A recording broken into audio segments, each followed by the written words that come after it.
બગદાણા વિવાદને કારણે ચર્ચામાં આવેલા નવનીત બાલદિયાના કોંગ્રેસમાં જોડાઈ ગયા બાદ કોળી સમાજ હવે આ ઘટનાને કઈ રીતે જોઈ રહ્યો છે તે સવાલ સૌના મનમાં છે। નવનીત બાલદિયા પર જીવલેણ હુમલો થયા બાદ તેમને ન્યાય અપાવવા માટે ભાજપના કોળી સમાજના તમામ દિગ્ગજ નેતાઓ હીરા સોલંકી, પરસોત્તમ સોલંકી, કુંવરજી બાવળિયા સહિત નેતાઓએ ઘણી જ મદદ કરી અને તેના કારણે નવનીત બાલદિયા ક્યાંક વહેલા મોડા ભાજપમાં જોડાઈ શકે તેવી પણ અટકળો હતી, પરંતુ નવનીત બાલદિયાએ તો કોંગ્રેસમાં જોડાઈને સૌ કોઈને ચોંકાવી દીધા અને હવે એવી ચર્ચા ચાલી રહી છે કે કોળી સમાજમાં ક્યાંક ભાગલા પડી ગયા છે અને આ ભાગલાની અસર સ્થાનિક સ્વરાજ્યની ચૂંટણી સહિત આવતા વર્ષે આવનારી વિધાનસભાની ચૂંટણીઓમાં પણ વર્તાઈ શકે છે। ત્યારે આ સ્થિતિ વચ્ચે અખિલ ભારતીય કોળી સમાજના ઉપાધ્યક્ષ પ્રવીણભાઈ કોળીએ નવનીત બાલદિયા પર વળતો પ્રહાર કર્યો હતો। આના વિશે વિગતે વાત કરીશું આ વિડીયોમાં। નમસ્કાર, નિર્ભય ન્યૂઝમાં આપની સાથે હું મયુરી।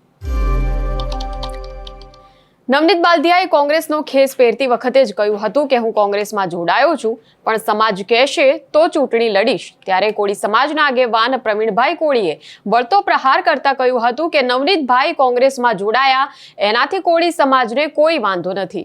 કોળી સમાજમાં વિભાજન કરવાના પ્રયત્નો ચાલી રહ્યા છે। હીરાભાઈએ જે કામ કર્યું છે તેનો બદલો 2027માં કોળી સમાજ તેમને આપશે। 2027માં રેકોર્ડ બ્રેક બહુમતી હશે। ત્યારે આવું જોઈએ પ્રવીણભાઈ કોળીનું આ નિવેદન।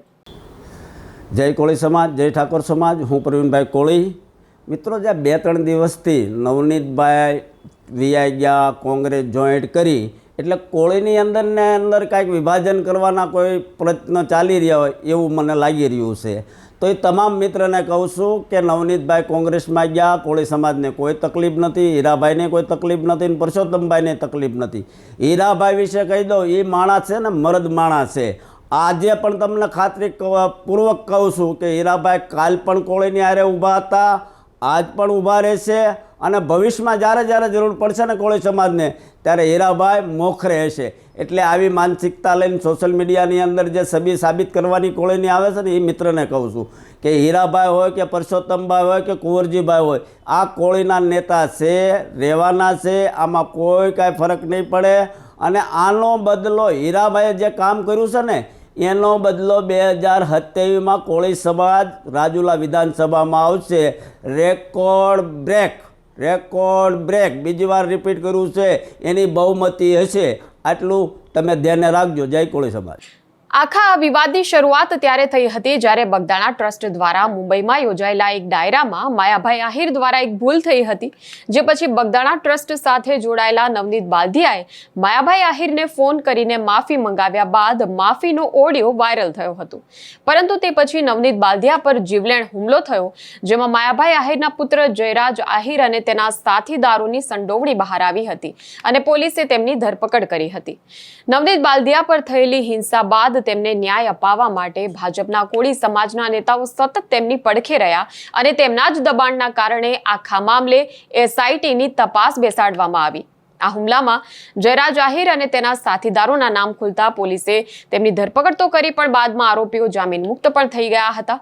નવનીત બાલદિયા પર થયેલા હુમલા કેસની તમામ જે તપાસ છે તેના કારણે ભાવનગર જિલ્લામાં એક ભારેલા અગ્નિ જેવી સ્થિતિ સર્જાઈ હતી અને સોશિયલ મીડિયા પર પણ આ મામલે જબરદસ્ત પ્રતિક્રિયાઓ કોળી સમાજ તરફથી જોવા મળી હતી, પરંતુ હવે કોળી સમાજના આગેવાને જેવું કહ્યું છે કે હીરાભાઈ હોય, પરસોત્તમભાઈ હોય કે કુંવરજીભાઈ હોય, આ નેતાઓ કોળી સમાજના હતા, છે અને રહેશે જ। આમાં કોઈને કાંઈ ફરક નથી પડવાનો।